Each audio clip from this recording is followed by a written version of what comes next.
La Meglio Gioventù, un'iniziativa oggi che ha avuto luogo qui al Liceo Classico Empedocle, i primi diciamo, alunni nel 58 a venire qui, ne parliamo con la Presi, è una bella iniziativa, proprio tra l'altro ci sono anche dei giovani, quindi a testimonianza di questo trapasso tra i giovani e i meno giovani insomma. Un ritorno al liceo, un ritorno nella propria scuola che di per sé rappresenta un tuffo nel passato, un tuffo nella memoria, una rivisitazione della propria identità, forse una ricerca del tempo perduto e poi ritrovato, possa assumere un significato diverso se diventa anche occasione di scambio e di confronto.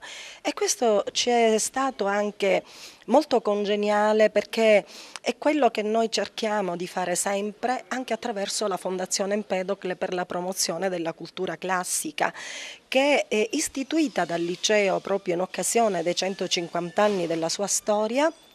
Ha sempre voluto, nel promuovere i valori della cultura classica, stabilire questo legame tra le generazioni passate, presenti e future. Un'iniziativa sicuramente originale, interessante, che si sta svolgendo qui al Liceo Classico Empedocle. E gli alunni, gli studenti giovanissimi che hanno frequentato il liceo nel 1958, su iniziativa del professore Gaziano, si sono riuniti qui per fare un po' un ricordo, un momento in cui tra l'altro la sede fu spostata, la sede del Liceo Classico Empedocle fu spostata da via Atenea all'attuale sede.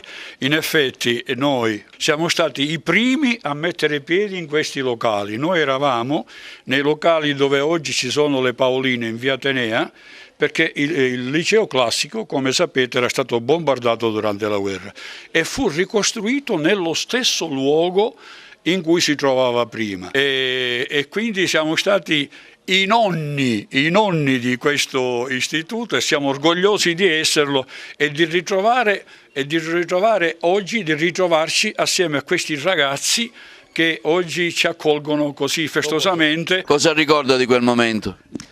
È un ricordo bellissimo, anche se lontano.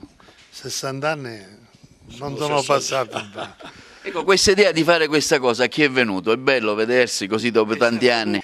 La cosa antipatica è che mano a mano sono venuti a mancare un sacco di amici nostri a cui dedico un bellissimo ricordo. E comunque una cosa è certa, saremo qua anche per il settantennale fra 10 anni.